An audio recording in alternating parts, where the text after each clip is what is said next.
ਅੰਮ੍ਰਿਤਪਾਲ ਸਿੰਘ ਨਾਲ ਨਜ਼ਰਬੰਦ 7 ਸਿੰਘਾਂ ਨੂੰ ਪੰਜਾਬ ਵਾਪਸ ਲਿਆਉਣ ਦੀ ਤਿਆਰੀ। 26 ਮਾਰਚ ਨੂੰ ਪੰਜਾਬ ਵਿਧਾਨ ਸਭਾ ਵੱਲ ਮਾਰਚ ਕਰਨਗੇ ਕਿਸਾਨ। ਸਿੱਖ ਸੰਮੇਲਨ ਪਟਿਆਲਾ ਵਿਖੇ ਸਿੰਘ ਸਾਹਿਬ ਗਿਆਨੀ ਹਰਪ੍ਰੀਤ ਸਿੰਘ ਦੀ ਸਿੱਖ ਸੰਗਤਾਂ ਨੂੰ ਖਾਸ ਅਪੀਲ।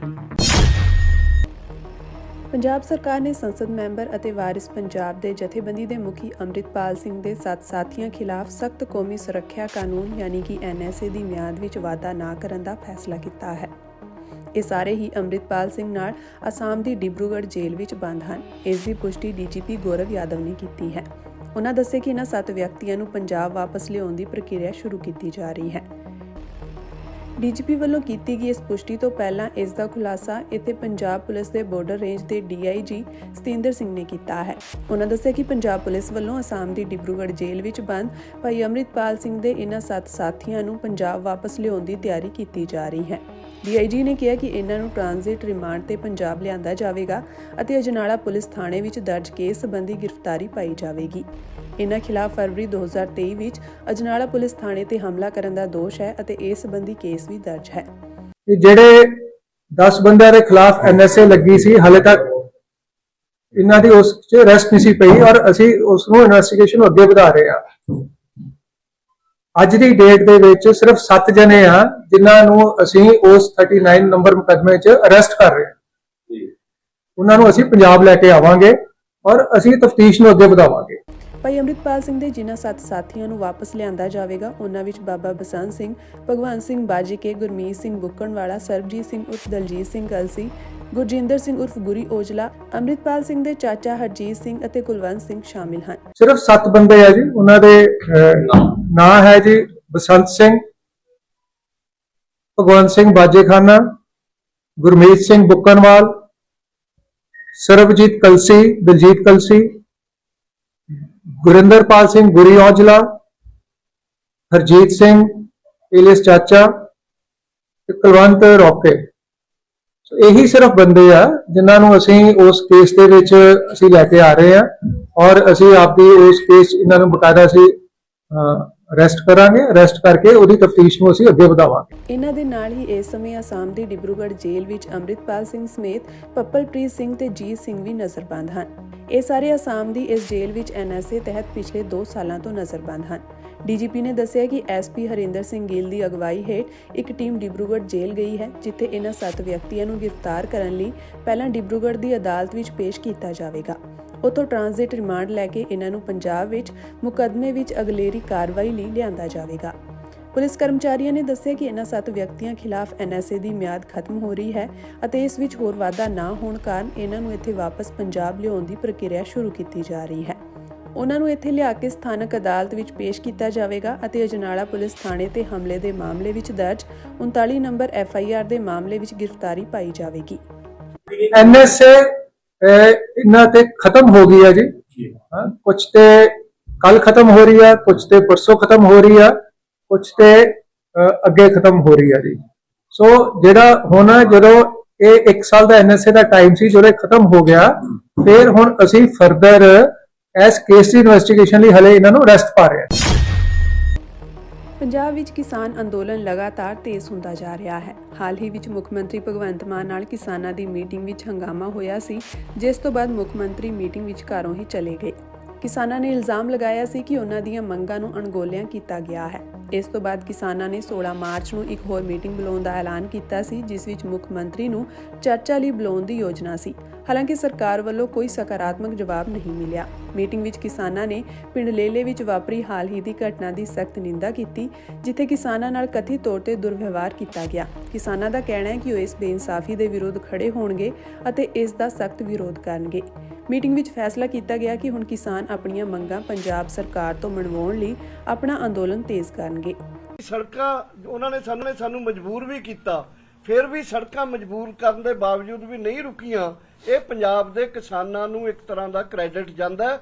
ਭਗਵੰਤ ਮਾਨ ਜੀ ਨੇ ਜੋ ਉਸ ਦਿਨ ਕੀਤਾ, ਜਿਵੇਂ ਜੰਗਵੀਰ ਜੀ ਨੇ ਕਿਹਾ, ਉਹ ਬਿਲਕੁਲ ਗਲਤ ਕੀਤਾ। ਅੱਜ ਦੀ ਮੀਟਿੰਗ ਦੇ ਵਿੱਚ ਇਹਦਾ ਅਸੀਂ ਨਿਤਾਰਾ ਕਰਕੇ ਕੁਝ ਚੀਜ਼ਾਂ ਉਹਦੇ ਫੈਸਲੇ ਕੀਤੇ। ਨੰਬਰ 1।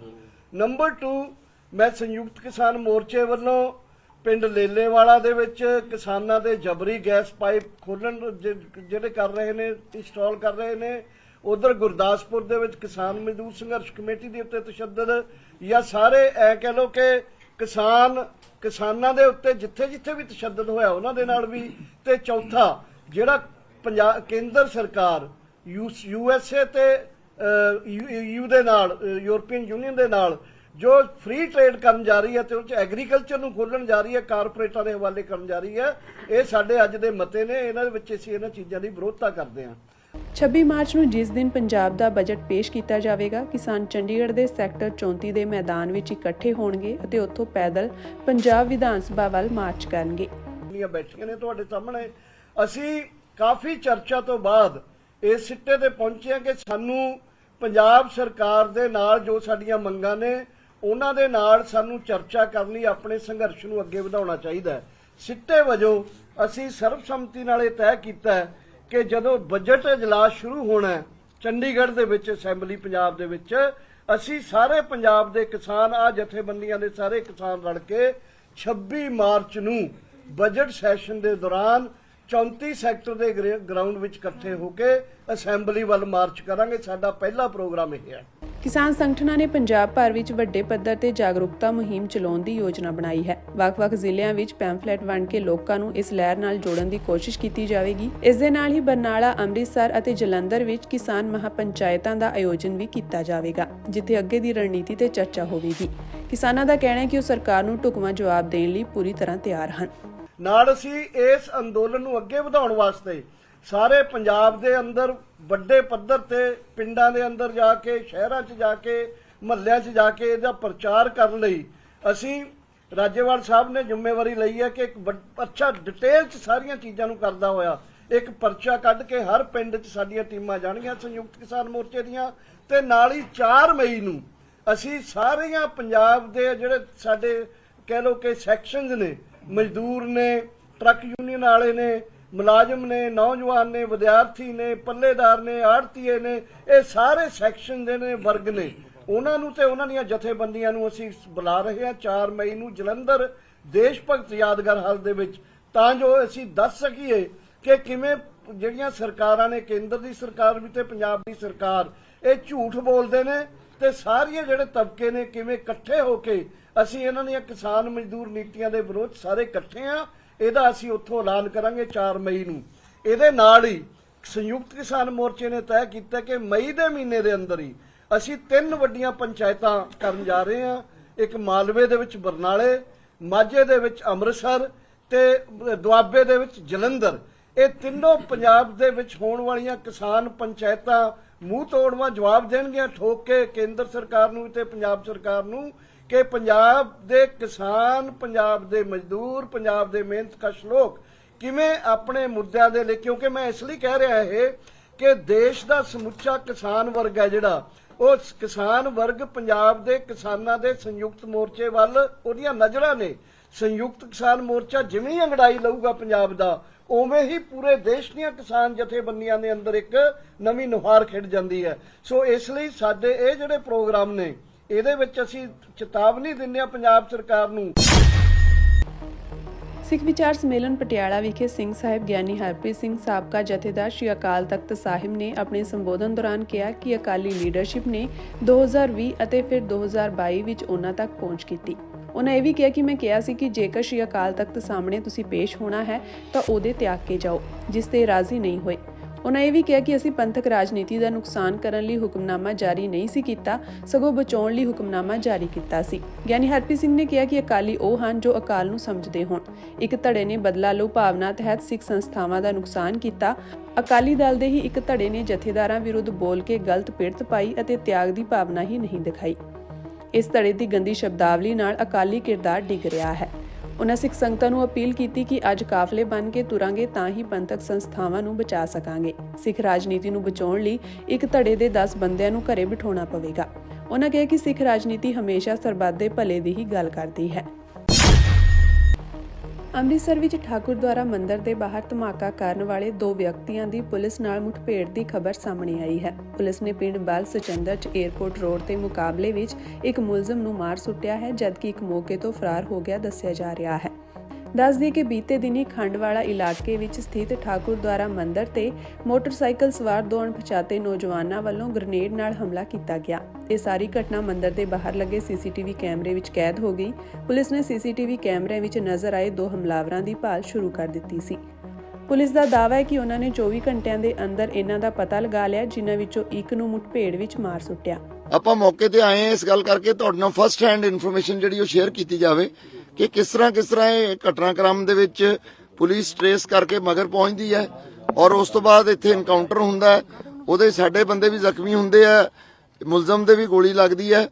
ਤਾਂ ਉਹਦੇ ਚ ਉਹਨਾਂ ਦਾ ਜਿਹੜਾ ਹਸਪੀਟਲ ਦੇ ਵਿੱਚ ਸਾਡਾ ਮੁਲਾਜ਼ਮ ਜਿਹੜਾ ਉਹ ਜੇਰੇ ਇਲਾਜ। ਮੋਟਰਸਾਈਕਲ ਨਾਲ ਚੋਰੀ ਦਾ ਉਹਦੇ ਵਿੱਚ ਤਿੰਨ ਬੰਦੇ ਜਿਹੜੇ ਆ ਦੱਸੇ ਗਏ ਸੀ ਕਿ ਤਿੰਨ ਬੰਦੇ ਬਿਹਾਰ ਤੋਂ ਗ੍ਰਿਫਤਾਰ ਕੀਤੇ ਜਾਂਦੇ ਨੇ। ਦੇਖੋ ਉਹ ਵੀ ਨਾਲ ਅਲੱਗ-ਅਲੱਗ ਚੱਲ ਰਿਹਾ, ਬਟ ਇਹ ਡਿਫਰੈਂਟ ਇਹਦਾ ਜੇ ਉਹਦੇ ਨਾਲ ਕੋਈ ਮਤਲਬ ਕਨੈਕਸ਼ਨ ਨਹੀਂ ਸਾਹਮਣੇ ਆਇਆ ਔਰ ਉਹ ਡਿਫਰੈਂਟ ਚੀਜ਼ਾਂ ਹੈ। ਉਹ ਵੀ ਇੱਕ ਟੈਰਰ ਨਾਰਕੋ ਮੋਡਿਊਲ ਹੈ, ਉਹਦੇ ਤੇ ਅਸੀਂ ਰਿਮਾਂਡ ਲਿਆ ਹੋਇਆ, ਉੱਤੇ ਕਾਰਵਾਈ ਕੀਤੀ ਜਾਏਗੀ। ਮੋਟਰਸਾਈਕਲ ਚੋਰੀ ਦਾ ਦੇਖੋ ਮੋਟਰਸਾਈਕਲ ਚੋਰੀ ਦਾ ਹੀ ਕਿ ਆਪਣਾ ਇਹਨਾਂ ਦਾ? ਮੋਟਰਸਾਈਕਲ ਕਿਸੇ ਵਰਿੰਦਰ ਸਿੰਘ ਨਾਮ ਦੇ ਵਿਅਕਤੀ ਦਾ ਹੈ, ਉਹ ਤੋਂ ਪੁੱਛਿਆ, ਉਹ ਤੋਂ ਮੰਗ ਕੇ ਲੈ ਕੇ ਗਏ ਸੀ। ਸੀਸੀਟੀਵੀ ਦੇ ਵਿੱਚ ਨਾ ਝੰਡਾ ਲਗਾਇਆ, ਉਹ ਕੀ ਮਨਸ਼ਾ ਕੀ ਸੀ, ਕਿਹੜਾ ਝੰਡਾ ਸੀ, ਕੀ ਸੀ? ਦੇਖੋ ਅਜੇ ਤਾਂ ਬੰਦੇ ਦੀ ਕੁਐਸਚਨਿੰਗ ਨਹੀਂ ਹੋਈ ਭਾਈ ਸਾਹਿਬ, ਮੈਂ ਉਹਦਾ ਜਵਾਬ ਉਦੋਂ ਹੀ ਦੇ ਸਕਾਂਗਾ ਜਦੋਂ ਅਸੀਂ ਕੁਐਸਚਨਿੰਗ ਕਰ ਲਾਂਗੇ ਔਰ ਸਾਨੂੰ ਸਾਰੇ ਫੈਕਟਸ ਕਲੀਅਰ ਹੋ ਜਾਣਗੇ। ਮੈਂ ਕਿਹਾ ਐਵੇਂ ਅਨਵੈਰੀਫਾਈਡ ਗੱਲ ਮੈਂ ਨਹੀਂ ਕਰਨਾ ਚਾਹੁੰਦਾ। ਗ੍ਰੇਨੇਡ ਕਿੱਥੋਂ ਲਿਆਂਦਾ ਸੀ, ਕੁਝ ਦੱਸਿਆ ਇਹਨਾਂ ਨੇ ਕੁਝ? ਦੇਖੋ ਭਾਈ ਸਾਹਿਬ, ਜਿੰਨੀ ਗੱਲ ਮੈਂ ਤੁਹਾਨੂੰ ਬੇਨਤੀ ਕਰ ਰਿਹਾ ਕਿ ਜਦੋਂ ਦੂਸਰਾ ਮੁਲਜ਼ਮ ਫੜਿਆ ਜਾਏਗਾ ਉਸ ਤੋਂ ਗੱਲ ਇਹ ਸਾਰੀ ਕਲੀਅਰ ਹੋ ਜਾਏਗੀ। ਐਡਵੋਕੇਟ ਹਰਜਿੰਦਰ ਸਿੰਘ ਧਾਮੀ ਸ਼੍ਰੋਮਣੀ ਗੁਰਦੁਆਰਾ ਪ੍ਰਬੰਧਕ ਕਮੇਟੀ ਦੇ ਪ੍ਰਧਾਨ ਬਣੇ ਰਹਿਣਗੇ।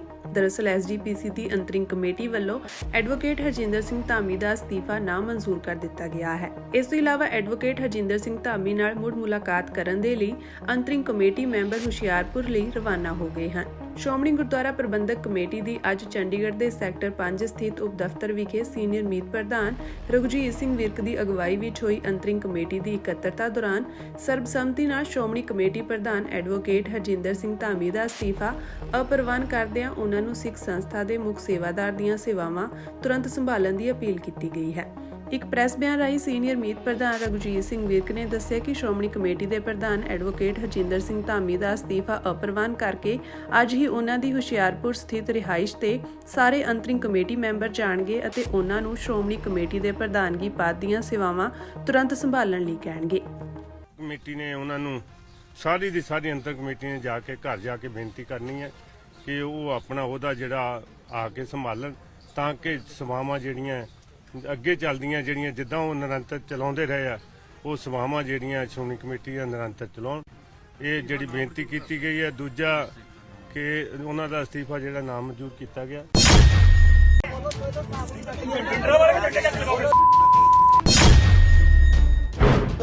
हाँ उतार इसको, जान उतार इसको, जल्दी उतार, इमीडिएट उतार, छोड़ इसको। ਕਿ ਹਿਮਾਚਲ ਦੇ ਜਿਹੜੇ ਲੋਕਲ ਗੁੰਡੇ ਆ ਪੁਲਿਸ ਦੀ ਹਾਜ਼ਰੀ ਵਿੱਚ ਨੌਜਵਾਨਾਂ ਦੇ ਝੰਡੇ ਉਤਾਰਦੇ ਆ ਤੇ ਉਹਨਾਂ ਨੂੰ ਪੈਰਾਂ ਵਿੱਚ ਰਵਾਉਂਦੇ ਆ। ਇਹ ਤਸਵੀਰ ਬੜੀ ਦੁਖਦਾਈ ਆ ਤੇ ਦਿਲ ਤੇ ਅਸਰ ਕਰਨ ਵਾਲੀ ਆ। ਹਿਮਾਚਲ ਪ੍ਰਦੇਸ਼ ਵਿੱਚ ਕੁਝ ਸ਼ਰਾਰਤੀ ਅਨਸਰਾਂ ਵੱਲੋਂ ਪੁਲਿਸ ਦੀ ਹਾਜ਼ਰੀ ਵਿੱਚ ਸਿੱਖ ਨੌਜਵਾਨਾਂ ਵੱਲੋਂ ਲਗਾਏ ਖਾਲਸਾਈ ਝੰਡੇ ਅਤੇ ਸੰਤ ਜਰਨੈਲ ਸਿੰਘ ਖਾਲਸਾ ਭਿੰਡਰਾਂਵਾਲਿਆਂ ਦੀ ਤਸਵੀਰ ਪਾੜਨ ਅਤੇ ਪੈਰਾਂ ਹੇਠ ਮਿੱਧਣ ਦੇ ਮਾਮਲੇ ਵਿੱਚ ਸਿੰਘ ਸਾਹਿਬ ਗਿਆਨੀ ਕੁਲਦੀਪ ਸਿੰਘ ਗੜਗੱਜ ਨੇ ਸਖਤ ਨੋਟਿਸ ਲੈਂਦਿਆਂ ਇੱਕ ਪ੍ਰੈਸ ਬਿਆਨ ਰਾਹੀਂ ਕਿਹਾ ਕਿ ਇਸ ਨੂੰ ਹਰਗਿਜ਼ ਪ੍ਰਵਾਨ ਨਹੀਂ ਕੀਤਾ ਜਾਵੇਗਾ। ਉਹਨਾਂ ਕਿਹਾ ਕਿ ਜਦੋਂ ਪੁਲਿਸ ਕਿਸੇ ਨੌਜਵਾਨ ਨੂੰ ਉਹਨਾਂ ਦੇ ਵਾਹਨ ਦੇ ਕਾਗਜ਼ ਦੀ ਜਾਂਚ ਕਰਨ ਲਈ ਰੋਕਦੀ ਹੈ ਤਾਂ ਉਸ ਮੌਕੇ ਕਿਸੇ ਵੀ ਸਥਾਨਕ ਸ਼ਰਾਰਤੀ ਅਨਸਰ ਦਾ ਇਹ ਕੋਈ ਹੱਕ ਨਹੀਂ ਬਣਦਾ ਕਿ ਉਹ ਸਿੱਖ ਨੌਜਵਾਨਾਂ ਨਾਲ ਜ਼ੋਰ ਜ਼ਬਰਦਸਤੀ ਕਰਨ ਅਤੇ ਉਹਨਾਂ ਦੇ ਵਾਹਨਾਂ ਉੱਤੇ ਲੱਗੇ ਖਾਲਸਾਈ ਝੰਡਿਆਂ ਨੂੰ ਪਾੜਨ। ਉਹਨਾਂ ਕਿਹਾ ਕਿ ਇਸ ਤੋਂ ਇਹ ਪ੍ਰਤੀਤ ਹੁੰਦਾ ਹੈ ਕਿ ਹਿਮਾਚਲ ਪ੍ਰਦੇਸ਼ ਦੀ ਪੁਲਿਸ ਨੂੰ ਜਿਵੇਂ ਸਥਾਨਕ ਗੁੰਡੇ ਤੇ ਸ਼ਰਾਰਤੀ ਅਨਸਰ ਹੀ ਚਲਾ ਰਹੇ ਹੋਣ। ਸਿੰਘ ਸਾਹਿਬ ਗਿਆਨੀ ਕੁਲਦੀਪ ਸਿੰਘ ਗੜਗੱਜ ਨੇ ਸਿੱਖ ਨੌਜਵਾਨਾਂ ਨੂੰ ਵੀ ਅਪੀਲ ਕੀਤੀ ਕਿ ਜਦੋਂ ਹਿਮਾਚਲ ਪ੍ਰਦੇਸ਼ ਜਾਣ ਤਾਂ ਆਪਣੇ ਵਾਹਨਾਂ ਦੇ ਕਾਗਜ਼ ਪੂਰੇ ਕਾਇਮ ਰੱਖਣ ਅਤੇ ਇਕੱਲੇ ਸਫ਼ਰ ਕਰਨ ਤੋਂ ਗੁਰੇਜ਼ ਕਰਨ। ਜਥੇਦਾਰ ਗੜਗੱਜ ਨੇ ਹਿਮਾਚਲ ਪ੍ਰਦੇਸ਼ ਦੀ ਕਾਂਗਰਸ ਸਰਕਾਰ ਦੇ ਮੁੱਖ ਮੰਤਰੀ ਸੁਖਵਿੰਦਰ ਸਿੰਘ ਸੁਖੂ ਨੂੰ ਕਿਹਾ ਕਿ ਇਨ੍ਹਾਂ ਘਟਨਾਵਾਂ ਦਾ ਨੋਟਿਸ ਲੈਂਦਿਆਂ ਸੂਬੇ ਦੀ ਪੁਲਿਸ ਨੂੰ ਕਾਨੂੰਨ ਅਨੁਸਾਰ ਜ਼ਾਬਤਾ ਕਾਇਮ ਰੱਖਣ ਲਈ ਆਦੇਸ਼ ਕਰ। ਉਨ੍ਹਾਂ ਹਿਮਾਚਲ ਦੇ ਮੁੱਖ ਮੰਤਰੀ ਨੂੰ ਕਿਹਾ ਕਿ ਕੁਝ ਸ਼ਰਾਰਤੀ ਲੋਕ ਹਿਮਾਚਲ ਪ੍ਰਦੇਸ਼ ਅਤੇ ਪੰਜਾਬ ਦੀ ਭਾਈਚਾਰਕ ਸਾਂਝ ਨੂੰ ਸੱਟ ਮਾਰਨਾ ਚਾਹੁੰਦੇ ਹਨ ਅਤੇ ਤਣਾਅ ਵਾਲੀ ਸਥਿਤੀ ਬਣਾਉਣਾ ਚਾਹੁੰਦੇ ਹਨ, ਜਿਸ ਪ੍ਰਤੀ ਸੂਬਾ ਸਰਕਾਰ ਦੀ ਜ਼ਿੰਮੇਵਾਰੀ ਬਣਦੀ ਹੈ ਕਿ ਉਹ ਅਜਿਹੇ ਅੰਸਰਾਂ ਨੂੰ ਨੱਥ ਪਾ ਕੇ ਰੱਖਣ। ਉਨ੍ਹਾਂ ਕਿਹਾ ਕਿ ਸੂਬਾ ਸਰਕਾਰ ਦੀ ਜ਼ਿੰਮੇਵਾਰੀ ਹਰ ਧਰਮ ਤੇ ਫਿਰਕੇ ਦੇ ਲੋਕਾਂ ਦੀ ਸੁਰੱਖਿਆ ਯਕੀਨੀ ਬਣਾਉਣ ਦੀ ਹੁੰਦੀ ਹੈ, ਨਾ ਕਿ ਕਿਸੇ ਇੱਕ ਧਰਮ ਦੇ ਲੋਕਾਂ ਵਿਰੁੱਧ ਕੀਤੀ ਜਾ ਰਹੀ ਨਫ਼ਰਤ ਨੂੰ ਸ਼ਰੇਆਮ ਹੋਣ ਦੇਣ ਦੀ। ਜਥੇਦਾਰ ਸ਼੍ਰੀ ਅਕਾਲ ਤਖਤ ਸਾਹਿਬ ਨੇ ਕਿਹਾ ਕਿ ਭਾਰਤ ਇੱਕ ਬਹੁਧਰਮੀ ਅਤੇ ਬਹੁਭਾਸ਼ੀ ਦੇਸ਼ ਹੈ, ਜਿਸ ਵਿੱਚ ਹਰ ਇੱਕ ਨੂੰ ਧਾਰਮਿਕ ਆਜ਼ਾਦੀ ਹੈ। ਉਨ੍ਹਾਂ ਕਿਹਾ ਕਿ ਸੰਤ ਜਰਨੈਲ ਸਿੰਘ ਖਾਲਸਾ ਭਿੰਡਰਾਂਵਾਲੇ ਸਿੱਖਾਂ ਦੇ ਕੌਮੀ ਸ਼ਹੀਦ ਤੇ ਨਾਇਕ ਹਨ, ਜਿਨ੍ਹਾਂ ਨੂੰ ਸਿੱਖ ਕੌਮ ਦੇ ਸਰਵਉੱਚ ਸਥਾਨ ਸ਼੍ਰੀ ਅਕਾਲ ਤਖਤ ਸਾਹਿਬ ਤੋਂ ਸ਼ਹੀਦ ਐਲਾਨਿਆ ਹੋਇਆ ਹੈ। ਉਨ੍ਹਾਂ ਕਿਹਾ ਕਿ ਹਿਮਾਚਲ ਪ੍ਰਦੇਸ਼ ਵਿੱਚ ਸਿੱਖ ਆਪਣੇ ਗੁਰਧਾਮਾਂ ਦੇ ਦਰਸ਼ਨਾਂ ਲਈ ਜਾਂਦੇ ਹਨ, ਪਰ ਸ਼ਰਧਾਲੂਆਂ ਨੂੰ ਰੋਕ ਕੇ ਉਨ੍ਹਾਂ ਦੀਆਂ ਗੱਡੀਆਂ ਤੋਂ ਨਿਸ਼ਾਨ ਸਾਹਿਬ ਅਤੇ ਸਿੱਖ ਸ਼ਹੀਦਾਂ ਦੀਆਂ ਤਸਵੀਰਾਂ ਜਬਰੀ ਲੁਹਾਈਆਂ ਜਾ ਰਹੀਆਂ ਹਨ। ਦੁੱਖ ਦੀ ਗੱਲ ਹੈ ਕਿ ਇਸ ਮਾਮਲੇ ਤੇ ਪੁਲਿਸ ਪ੍ਰਸ਼ਾਸਨ ਆਪਣੀ ਬਣਦੀ ਜ਼ਿੰਮੇਵਾਰੀ ਨਹੀਂ ਨਿਭਾ ਰਿਹਾ, ਬਲਕਿ ਸਿੱਖਾਂ ਖਿਲਾਫ ਸਿਰਜੇ ਜਾ ਰਹੇ ਨਫ਼ਰਤੀ ਮਾਹੌਲ ਨੂੰ ਹਵਾ ਦੇ ਰਿਹਾ ਹੈ। ਉਨ੍ਹਾਂ ਕਿਹਾ ਕਿ ਸੰਤ ਜਰਨੈਲ ਸਿੰਘ ਖਾਲਸਾ ਭਿੰਡਰਾਂਵਾਲਿਆਂ ਦੀ ਤਸਵੀਰ ਤੇ ਕਿੰਤੂ ਕਰਨਾ ਜਾਇਜ਼ ਨਹੀਂ ਅਤੇ ਜੇਕਰ ਕਿਸੇ ਨੂੰ ਕੋਈ ਸ਼ੱਕ ਹੋਵੇ ਤਾਂ ਉਹ ਸੱਚਖੰਡ ਸ੍ਰੀ ਹਰਿਮੰਦਰ ਸਾਹਿਬ ਵਿਖੇ ਆ ਕੇ ਇੱਥੇ ਬਣੀ ਸਿੱਖ ਸ਼ਹੀਦਾਂ ਦੀ ਯਾਦਗਾਰ ਦੇਖ ਸਕਦੇ ਹਨ ਕਿ ਉਹਨਾਂ ਦੀ ਕੌਮ ਨੂੰ ਕੀ ਦੇਣ ਹੈ। ਜਥੇਦਾਰ ਕੁਲਦੀਪ ਸਿੰਘ ਗੜਗੱਜ ਨੇ ਕਿਹਾ ਕਿ ਦੇਸ਼ ਦਾ ਸੰਵਿਧਾਨ ਹਰ ਇੱਕ ਨੂੰ ਧਾਰਮਿਕ ਆਜ਼ਾਦੀ ਅਤੇ ਵਿਚਾਰਾਂ ਦੇ ਪ੍ਰਗਟਾਵੇ ਦਾ ਅਧਿਕਾਰ ਦਿੰਦਾ ਹੈ, ਪਰੰਤੂ ਹਿਮਾਚਲ ਵਿੱਚ ਸਿੱਖ ਆਗੂ ਪ੍ਰਤੀ ਨਫ਼ਰਤ ਪੈਦਾ ਕਰਨੀ ਆਪਸੀ ਭਾਈਚਾਰਕ ਸਾਂਝ ਲਈ ਠੀਕ ਨਹੀਂ ਅਤੇ ਅਜਿਹੇ ਟਕਰਾਅ ਤੋਂ ਬਚਣਾ ਚਾਹੀਦਾ ਹੈ। ਉਨ੍ਹਾਂ ਕਿਹਾ ਕਿ ਸਿੱਖਾਂ ਨੇ ਹਮੇਸ਼ਾ ਹੀ ਦੇਸ਼ ਦੀ ਤਰੱਕੀ ਵਾਸਤੇ ਯੋਗਦਾਨ ਪਾਇਆ ਹੈ ਅਤੇ ਦੇਸ਼ ਤੇ ਬਣੀ ਕਿਸੇ ਵੀ ਮੁਸੀਬਤ ਸਮੇਂ ਬਿਨਾਂ ਭੇਦਭਾਵ ਹਰ ਧਰਮ ਦੇ ਲੋਕਾਂ ਦੀ ਸੇਵਾ ਕੀਤੀ ਹੈ। ਉਨ੍ਹਾਂ ਕਿਹਾ ਕਿ ਹਿਮਾਚਲ ਵਾਸੀਆਂ ਨੂੰ ਭੁੱਲਣਾ ਨਹੀਂ ਚਾਹੀਦਾ ਕਿ ਜੇਕਰ ਅੱਜ ਪੂਰਾ ਦੇਸ਼ ਆਜ਼ਾਦੀ ਦਾ ਨਿੱਘ ਮਾਣ ਰਿਹਾ ਹੈ ਤਾਂ ਉਹ ਸਿੱਖਾਂ ਦੀ ਵੱਡੀ ਭੂਮਿਕਾ ਦੀ ਬਦੌਲਤ ਹੈ। ਸਿੰਘ ਸਾਹਿਬ ਨੇ ਸ਼੍ਰੋਮਣੀ ਗੁਰਦੁਆਰਾ ਪ੍ਰਬੰਧਕ ਕਮੇਟੀ ਨੂੰ ਵੀ ਹਿਦਾਇਤ ਕੀਤੀ ਹੈ ਕਿ ਉਹਨਾਂ ਵੱਲੋਂ ਇਹ ਮਾਮਲਾ ਹਿਮਾਚਲ ਪ੍ਰਦੇਸ਼ ਦੀ ਸਰਕਾਰ ਕੋਲ ਉਠਾਇਆ ਜਾਵੇ। ਅੱਜ ਦਾ ਜੋ ਹਾਲਾਤ ਚੱਲ ਰਿਹਾ ਆਪਾਂ ਸਾਰੇ ਜਾਣਦੇ ਹਾਂ ਕਿ ਸਾਡੇ ਜਥੇਬੰਦੀਆਂ ਧੜੇ ਆਪੋ ਆਪਣੋਂ ਵੱਡਾ ਹੋਣ ਦੀ ਗੱਲ ਕਰ ਰਹੇ ਨੇ, ਇੱਕ ਦੂਜੇ ਨਾਲ ਵੰਡ ਪਾਈ ਜਾ ਰਹੀ ਹੈ, ਵਖਰੇਵਾਂ ਕੀਤਾ ਜਾ ਰਿਹਾ ਤੇ ਅਕਾਲ ਤਖਤ ਸਾਹਿਬ, ਸ਼੍ਰੋਮਣੀ ਗੁਰਦੁਆਰਾ ਪ੍ਰਬੰਧਕ ਕਮੇਟੀ ਤੇ ਸਾਡੀ ਜਮਾਤ ਜਿਹੜੀ ਹੈ ਆਪਸ ਵਿੱਚ ਜਿਹੜੀ ਹੈ ਟਕਰਾਉਂਦੀ ਦਿਖਾਈ ਦੇ ਰਹੀ ਹੈ। ਤੇ ਅੱਜ ਇਸ ਸਮੇਂ ਦੇ ਉੱਤੇ ਇੱਕ ਖਬਰ ਵੀ ਸਾਨੂੰ ਦਿੱਤੀ ਜਾ ਰਹੀ ਹੈ ਇਸ ਦੇਸ਼ ਦੇ ਵੱਲੋਂ ਕਿ ਤੁਹਾਡੇ ਬੱਚੇ ਜਦੋਂ ਕਿਸੇ ਲਾਗਲੇ ਸੂਬੇ ਵਿੱਚ ਹਿਮਾਚਲ ਵਿੱਚ ਜਾਂਦੇ ਆ ਤਾਂ ਉਹ ਗੁਰਦੁਆਰਾ ਸਾਹਿਬ ਦੀ ਯਾਤਰਾ ਜਾਂਦੇ ਆ ਤੇ ਨਿਸ਼ਾਨ ਲਾ ਕੇ ਝੰਡੇ ਲਾ ਕੇ ਜਾਂਦੇ ਆ ਤਾਂ ਉੱਥੇ ਉਹਨਾਂ ਨੂੰ ਜਲੀਲ ਕੀਤਾ ਜਾਂਦਾ। ਉਹ ਜਲੀਲ ਵੀ ਇਸ ਕਦਰ ਕੀਤਾ ਜਾਂਦਾ ਕਿ ਹਿਮਾਚਲ ਦੇ ਜਿਹੜੇ ਲੋਕਲ ਗੁੰਡੇ ਆ ਪੁਲਿਸ ਦੀ ਹਾਜ਼ਰੀ ਵਿੱਚ ਨੌਜਵਾਨਾਂ ਦੇ ਝੰਡੇ ਉਤਾਰਦੇ ਆ ਤੇ ਉਹਨਾਂ ਨੂੰ ਪੈਰਾਂ ਵਿੱਚ ਰਵਾਉਂਦੇ ਆ। ਇਹ ਤਸਵੀਰ ਬੜੀ ਦੁਖਦਾਈ ਆ ਤੇ ਦਿਲ ਤੇ ਅਸਰ ਕਰਨ ਵਾਲੀ ਆ। ਇਸ ਸਮੇਂ ਤੇ ਜਿਹੜੇ ਸਾਡੇ ਮੌਜੂਦਾ ਜਥੇਦਾਰ ਭਾਈ ਕੁਲਦੀਪ ਸਿੰਘ ਜੀ ਗੜਗੱਜ, ਉਹਨਾਂ ਨੇ ਇਸ ਗੱਲ ਤੇ ਗੰਭੀਰ ਨੋਟਿਸ ਲੈਂਦਿਆਂ ਸ਼੍ਰੋਮਣੀ ਗੁਰਦੁਆਰਾ ਪ੍ਰਬੰਧਕ ਕਮੇਟੀ ਨੂੰ ਹਦਾਇਤ ਕੀਤੀ ਆ ਕਿ ਇਸ ਬਾਰੇ ਦੇ ਵਿੱਚ ਜਿਹੜਾ ਐਕਸ਼ਨ ਲਿਆ ਜਾਵੇ, ਕਿਉਂਕਿ ਕਾਫੀ ਸੈਂਕੜੇ ਨੌਜਵਾਨ ਜਿਹੜੇ ਆ ਉਹਨਾਂ ਦਾ ਇਸ ਗੱਲ ਤੇ ਚਲਾਨ ਕੀਤਾ ਗਿਆ। ਸੋ ਸ਼੍ਰੋਮਣੀ ਗੁਰਦੁਆਰਾ ਪ੍ਰਬੰਧਕ ਕਮੇਟੀ ਹਮੇਸ਼ਾ ਹੀ ਜਿੱਥੇ ਪੰਥ ਦੀ ਗੱਲ ਕਰਦੀ ਆ, ਚਾਹੇ ਉੱਤਰਾਖੰਡ ਦਾ ਪਿਛਲੇ ਦਿਨੀ ਮੋਟਰਸਾਈਕਲ ਜਿਹੜਾ ਸ਼ੋਰੂਮ ਦਾ ਮਸਲਾ ਹੋਵੇ ਜਿੱਥੇ ਪਰਚਾ ਦਰਜ ਕਰਾਇਆ 12 ਘੰਟੇ ਦੇ ਅੰਦਰ ਅੰਦਰ, ਤੇ ਚਾਹੇ ਦੇਸ਼ ਦੇ ਅੰਦਰ ਕਿਸੇ ਵੀ ਵਿਦੇਸ਼ ਦੇ ਅੰਦਰ ਕੋਈ ਵੀ ਗੱਲ ਹੋਵੇ ਸ਼੍ਰੋਮਣੀ ਕਮੇਟੀ ਕਰਦੀ ਆ। ਸੋ ਸ਼੍ਰੋਮਣੀ ਗੁਰਦੁਆਰਾ ਪ੍ਰਬੰਧਕ ਕਮੇਟੀ ਅੱਜ ਦੀ ਜਿਹੜੀ ਸਾਡੀ ਅੰਤਰ ਕਮੇਟੀ ਆ ਉਹਦੇ ਵਿੱਚ ਇਸ ਮਸਲੇ ਨੂੰ ਗੰਭੀਰਤਾ ਨਾਲ ਲਏਗੀ ਔਰ ਜਥੇਦਾਰ ਗੜਗੱਜ ਜੀ ਦੇ ਆਏ ਹੁਕਮ ਤੇ ਫੁੱਲ ਚੜਾਉਂਦਿਆਂ ਇਹਨਾਂ ਦੇ ਖਿਲਾਫ ਕਾਰਵਾਈ ਵੀ ਕੀਤੀ ਜਾਏਗੀ। ਸੋ ਜਿਵੇਂ ਇਹ ਜ਼ਿਕਰ ਚੱਲ ਰਿਹਾ ਕਿ ਹਿਮਾਚਲ ਸਰਕਾਰ ਕਿਸ ਕਦਰ ਸੰਤ ਜਰਨੈਲ ਸਿੰਘ ਖਾਲਸਾ ਭਿੰਡਰਾਂਵਾਲਿਆਂ ਦੇ ਝੰਡੇ ਦਾ ਬੈਨ ਕਰਦੀ ਹੈ, ਉੱਥੋਂ ਦੇ ਅਧਿਕਾਰੀਆਂ ਦਾ ਤੇ ਉੱਥੋਂ ਦੇ ਲੋਕਾਂ ਦਾ ਇਹ ਬਿਆਨ ਆਇਆ ਕਿ ਇਹ ਖਤਰਾ ਵਾ ਤੇ ਇਹ ਖਤਰਨਾਕ ਨੇ। ਸੋ ਅਸੀਂ ਇਹ ਦੱਸਣਾ ਚਾਹੁੰਦੇ ਹਾਂ ਕਿ ਸੰਤਾਂ ਤੇ ਅੱਜ ਤੱਕ ਕਿਸੇ ਵੀ ਦੇਸ਼ ਦੀ ਅਦਾਲਤ ਵਿੱਚ ਕੇਸ ਨਹੀਂ ਹੈ, ਨਾ ਕੋਈ FIR ਹੈ ਤੇ ਸੰਤ ਸਿੱਖਾਂ ਦੇ ਸਨਮਾਨਿਤ ਸ਼ਖਸੀਅਤ ਨੇ, ਸਿੱਖਾਂ ਦੇ ਧਾਰਮਿਕ ਆਗੂ ਨੇ। ਸੋ ਅੱਜ ਵੀ ਜਿਹੜੀ ਗੱਲ ਕੀਤੀ ਜਾ ਰਹੀ ਆ ਇਹ ਸਾਡੇ ਤੇ ਵੱਡਾ ਹਮਲਾ ਵਾ ਤੇ ਅੱਜ ਸਮੁੱਚਾ ਸਿੱਖ ਜਗਤ ਇਸ ਗੱਲ ਨੂੰ ਸਮਝੇ ਤੇ ਅਸੀਂ ਸਰਕਾਰਾਂ ਨੂੰ ਵੀ ਇਹ ਗੱਲ ਦੱਸਣੀ ਚਾਹੁੰਦੇ ਹਾਂ ਕਿ ਦੇਸ਼ ਦੇ ਅੰਦਰ ਇੱਕੋ ਹੀ ਕਾਨੂੰਨ ਹੋਣਾ ਚਾਹੀਦਾ। ਹਿਮਾਚਲ ਜਾਂ ਉੱਤਰਾਖੰਡ ਦਾ ਕਾਨੂੰਨ ਵੱਖਰਾ ਨਹੀਂ ਹੈ। ਸੋ ਅਸੀਂ ਕਿਉਂਕਿ ਉੱਥੇ ਸਾਡੀ ਸਾਂਝ ਆ, ਸਾਡੇ ਗੁਰਧਾਮ ਉੱਥੇ ਨੇ, ਉਹਨਾਂ ਤੋਂ ਵਿਛੋੜਨ ਦੀ ਗੱਲ ਸਾਨੂੰ ਕੀਤੀ ਜਾ ਰਹੀ ਆ, ਚਾਹੇ ਭਾਰਤੀ ਜਨਤਾ ਪਾਰਟੀ ਦੀ ਸਰਕਾਰ ਆ ਜਾਂ ਹਿਮਾਚਲ 'ਚ ਕਾਂਗਰਸ ਦੀ ਸਰਕਾਰ ਆ। ਇਸ ਗੱਲ ਤੇ ਆਪਣੇ ਆਪ ਨੂੰ ਸਮਝੇ ਕਿ ਇਹ ਗੱਲ ਜਿਹੜੀ ਇਹ ਅੱਗ ਜਿਹੜੀ ਆ ਇਹ ਗੁਆਂਢੀ ਦੇ ਘਰ ਬਸੰਤਰ ਲੱਗਦੀ ਹੁੰਦੀ ਆ, ਤੁਹਾਡੇ ਵੀ ਆ ਸਕਦੀ ਆ। ਸੋ ਇਸ ਗੱਲ ਨੂੰ ਖਿਆਲ ਰੱਖਿਆ ਜਾਵੇ, ਸਰਕਾਰਾਂ ਇਸ ਗੱਲ ਨੂੰ ਸਮਝਣ। ਸੰਤ ਬਾਬਾ ਜਰਨੈਲ ਸਿੰਘ ਖਾਲਸਾ ਭਿੰਡਰਾਂਵਾਲਿਆਂ ਦੇ ਲੱਗੇ ਝੰਡੇ ਉਤਾਰਨਾ ਆਉਣ ਵਾਲੇ ਸਮੇਂ ਦੇ ਅੰਦਰ ਇਸ ਦਾ ਹਸ਼ਰ ਮਾੜਾ ਹੋਵੇਗਾ।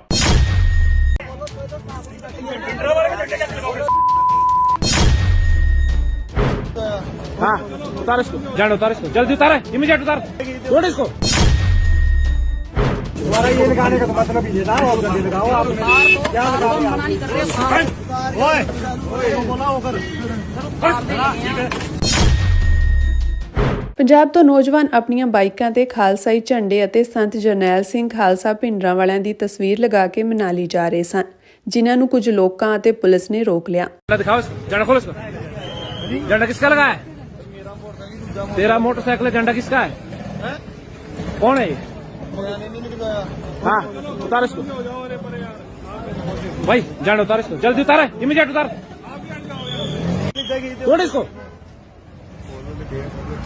तोड़ नहीं दे।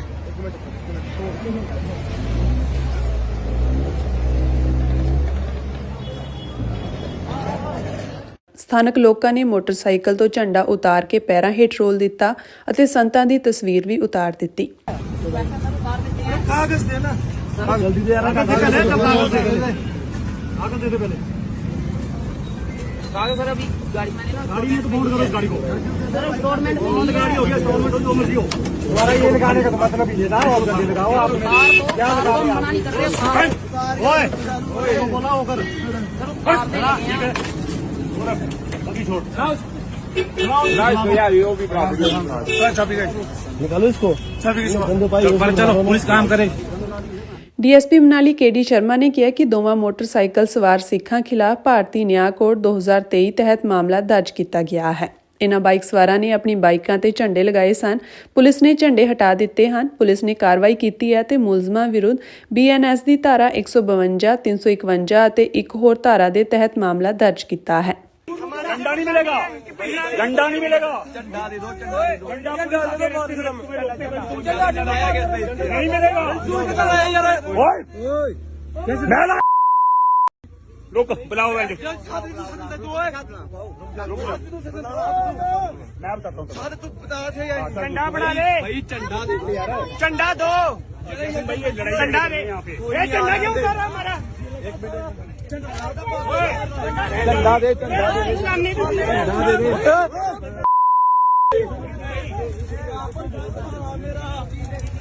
चलो चलो पुलिस में चलो।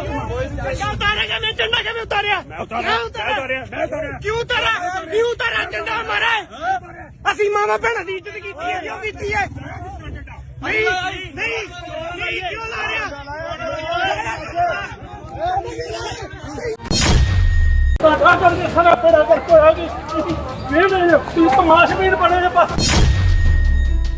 ਸ਼੍ਰੀ ਹਰਿਮੰਦਰ ਸਾਹਿਬ ਵਿਖੇ ਕੇਜਰੀਵਾਲ ਅਤੇ ਭਗਵੰਤ ਮਾਨ ਦਾ ਇੱਕ ਸਿੱਖ ਵਿਅਕਤੀ ਵੱਲੋਂ ਸੰਕੇਤਕ ਵਿਰੋਧ ਕਰਕੇ ਸਿੱਖ ਸੰਗਤਾਂ ਦੀਆਂ ਭਾਵਨਾਵਾਂ ਦਾ ਪ੍ਰਗਟਾਵਾ ਕੀਤਾ ਗਿਆ।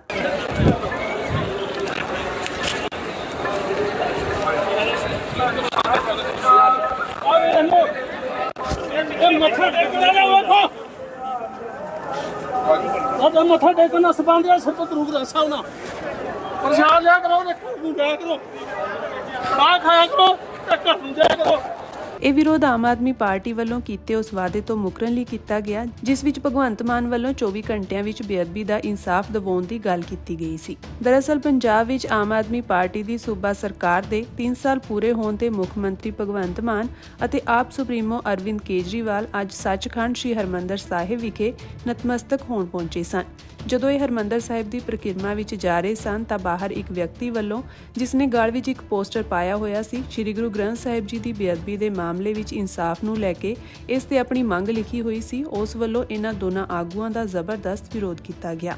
ਨਾਅਰੇਬਾਜ਼ੀ ਕੀਤੀ ਗਈ ਤੇ ਆਪਣਾ ਵਿਰੋਧ ਜਤਾਇਆ ਗਿਆ। ਨਾਲ ਹੀ ਇਨਸਾਫ ਦੀ ਮੰਗ ਵੀ ਕੀਤੀ ਗਈ।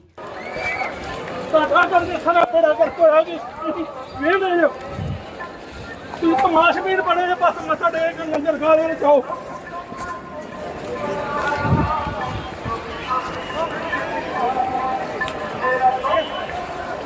ਆਮ ਆਦਮੀ ਪਾਰਟੀ ਅਤੇ ਭਗਵੰਤ ਮਾਨ ਤੇ ਝੂਠੇ ਵਾਅਦੇ ਕਰਨ ਦਾ ਦੋਸ਼ ਲਗਾਇਆ ਗਿਆ। ਮੌਕੇ ਤੇ ਤੈਨਾਤ ਸੁਰੱਖਿਆ ਕਰਮੀਆਂ ਵੱਲੋਂ ਇਸ ਵਿਅਕਤੀ ਦੀ ਖਿੱਚ-ਧੂ ਕਰਦਿਆਂ ਇਸ ਨੂੰ ਤੁਰੰਤ ਇੱਥੋਂ ਪਾਸੇ ਲਿਜਾਇਆ ਗਿਆ।